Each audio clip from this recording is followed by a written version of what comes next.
দেখুন, এখনো পর্যন্ত ভোট খুব সুন্দরভাবে হচ্ছে। কিছু কিছু জায়গাতে সমস্যা ছিল, সেই সমস্যাগুলো নিরসন করার চেষ্টা হচ্ছে এবং শান্তিপূর্ণ ভোট হচ্ছে। আমাদের তৃণমূল কংগ্রেসের পক্ষ থেকে কোনো অশান্তি ভোট ডিক্লেয়ারের আগে পরে কখনো হয়নি, আজও হচ্ছে না। কিন্তু আমার পূর্ণ সন্দেহ আছে যে বিজেপি যখন তার ভোট কম করবে তারা কিন্তু অশান্তির পরিবেশ তৈরি করবে। কারণ কি, অশান্তির রাজনীতি বিজেপি সমস্ত ইলেকশনেই করেছে।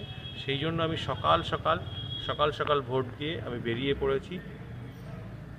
এই জগাসুর কামাসুর, তার যে গুন্ডা বাহিনীর তাণ্ডব, তার যে নোংরামো, তার যে অপদার্থতা, এবং সে নিজে একটা অসুস্থ কৃমি সাইকোপ্যাথ, সে সমস্ত রানাঘাট লোকসভাকে জ্বালিয়ে বেড়াচ্ছে। সেই জ্বালানোর হাত থেকে রক্ষা করার জন্য আমরা বেরিয়ে পড়েছি। আচ্ছা, বিভিন্ন জায়গায় সকাল থেকেই দেখা যাচ্ছে ইভিএমে খারাপ বা ইভিএম বিকল। এই বিষয়টা নিয়ে আপনারা ঊর্ধ্বতন কর্তৃপক্ষকে জানিয়েছেন? হ্যাঁ, দেখুন, ইভিএমের সমস্যা রয়েছে, সেটা আমরা কন্টিনিউ রিপোর্ট করছি, সেগুলো চেঞ্জও হচ্ছে। কিন্তু এর আগে একটা বড় সমস্যা তৈরি হয়েছিল।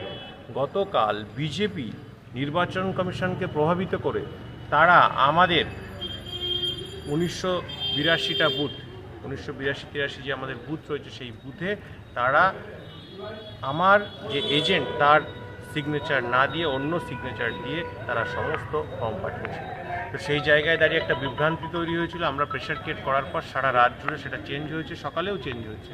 তাই যে নির্বাচন কমিশন বিজেপির কাছে বিক্রি হয়ে গেছে, যে সেন্ট্রাল ফোর্স বিভিন্ন জায়গায় আমাকে ঢুকতে দিচ্ছে না, তুইতাকারি করে কথা বলছে, সেই জায়গায় দাঁড়িয়ে ফেয়ার ইলেকশন বিজেপির কাছ থেকে আপনারা শুধু রানাঘাট লোকসভা কেন, সারা ভারতবর্ষে আশা করতে পারেন।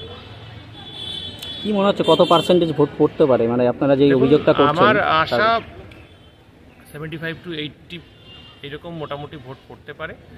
আর রানাঘাট লোকসভাবাসীর কাছে করজোড়ে বিনতি, যে 5 বছর ধরে যে জ্বালায়, যে অত্যাচারে, যে বঞ্চনার মধ্য দিয়ে আপনারা কাটিয়েছেন, এবং একজন প্লে বয়, একজন বিকৃত মনস্ক, একজন সাইকোপ্যাথ, একজন অসুস্থ কৃমি, তাকে যে আপনারা জিতিয়েছিলেন, এবার তার হাত থেকে রানাঘাট লোকসভাকে রক্ষা করতে আমাকে ভোটদান করবেন। আমি আপনাদের সেবক হয়ে থাকবো। প্রচারের শেষ লগ্নে পারিবারিক অশান্তিকে রাজনৈতিক মঞ্চে তুলে নিয়ে আসলো, এটা কি বলবো? দেখুন, যে সমস্যাটা জগন্নাথ সরকার তৈরি করেছে, নিজে তো বিভিন্ন নারী ঘটিত কেলেঙ্কারির সঙ্গে যুক্ত।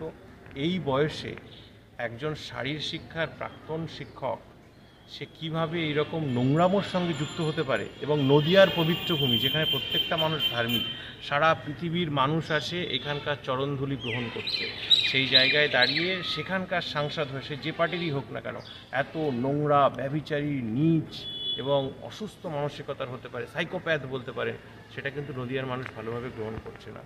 আমি নদিয়ার মানুষের কাছে করজোড়ে বিনতি করব, আমি আপনাদের ঘরের ছেলে হিসাবে আপনাদের সেবায় ব্রতী থাকব।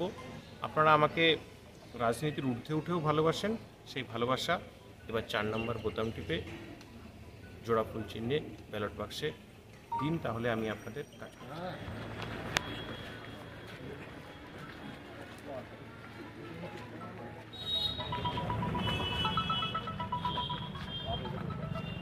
হ্যাঁ, বলছি মাসদিয়া পানশিলা 208 এবং 213 নম্বর বুথের ইভিএম বিকল হয়েছে। সবাই ভালো?